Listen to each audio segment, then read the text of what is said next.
Hello everybody, doing my CFL Week 10 previews, picks, whatever you want to call them. Before we start, please make sure to subscribe if you are new. You want to see more CFL content from me. Now let's get on to the video. And of course this is a day late, I do apologize. Yesterday I felt terrible after I got back from work. I was literally contemplating losing my job because in the first 90 days you're allowed to have 2 absences, but I wasn't sure if you were. And so I was literally just like, you know what, I'm going to call in sick to work tomorrow, and if they fire me, they fire me. That's how bad I felt. And so that's why I didn't get this out on time. My apologies. But let's get into it. I'll also do my Montreal-Winnipeg pick as well and my reasoning behind it, even though the game's already done. So let's start it off with that one. Montreal against Winnipeg. In Winnipeg, I am not going to lie to you, I wasn't about to say Montreal's got this. You know, I have some guru sense about it. Winnipeg was 9-0 coming into this game.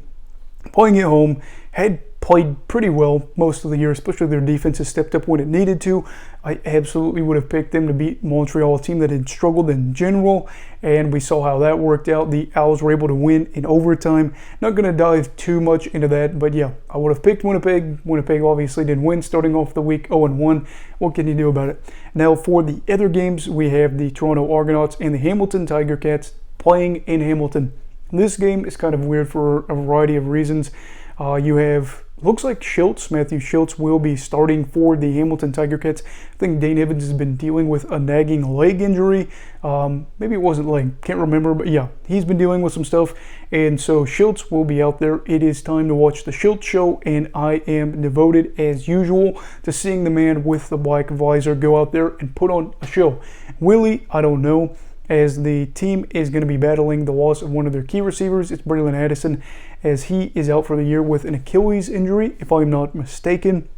Really unfortunate there. And for the Argonauts, they are playing again, trying to push the distance between them and Hamilton and try to just lock up the East as quick as possible. This is a really good game. This is a rivalry game between the two. Of course, they go back so many decades. And for this game, I'm going to be picking Toronto. I know that I've been a little bit critical of the Argos, but I gotta be honest, with Schultz out there, you could get some good, some bad, and some ugly. That's kind of why I'm leaning towards the Argos. They just get it done. I mean, they don't do it very prettily, or that's probably not even a word, but they don't get it done, and they don't do it. They do get it done, and they do it in a way that's ugly, but they manage to get the wins. And this one, I'm expecting something late, you know, like maybe a late pick six, or maybe a late, 60-yard run, something like that for the Argos to get another ugly win. Then, of course, Saturday we have 2 games. You have the BC Lions taking on the Calgary Stampeders, and what is supposed to be the game of the week. This one is interesting because Malik Henry, Kadeem Carey, etc. are out for Calgary. Trey Roberson out for the whole year. So this one really is leaning in the way of the BC Lions. That's what I'm going to be picking. I do think a big thing here is I trust BC's offense more than I trust Calgary's.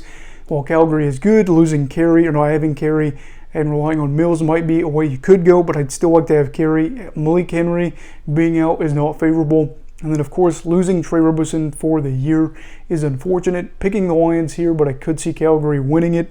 Hoping that the Lions are able to win, if not, hoping for a good game. And then, of course, the final game of the week, the Saskatchewan Roughriders taking on the Edmonton Elks in Edmonton. This one is a potential dumpster fire. You have Saskatchewan have lost 3 in a row. You have Edmonton, who are last in the West. I think this one could be pretty tight. They have played each other before, and it was a pretty close game if I remember right. I think we could see Cody Fajardo be a little bit less banged up and his knee to be in better shape. So that is favoring Saskatchewan, as also Edmonton still riding with Taylor Cornelius, as I am aware. This one, toss up. I do think it will be closer than people expect, because that's how it seems to be with these 2 teams. Maybe Saskatchewan not living up to the lofty expectations we had, but I'm still picking the Riders to win this. They have a better roster. They have a team that in general I just trust more. Edmonton, not saying that they'll lose by a lot, but I imagine that the Riders will get back in the win column, have an above 500 record, and kind of get going towards the playoffs.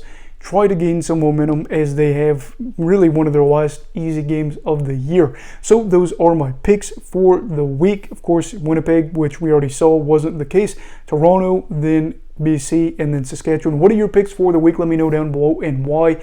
Also, let me know the Montreal-Winnipeg pick. I'd like to hear it. Yeah, of course, you know, even though it's already happened. But please make sure to like the video, subscribe if you're new. Stay safe, and have a great night.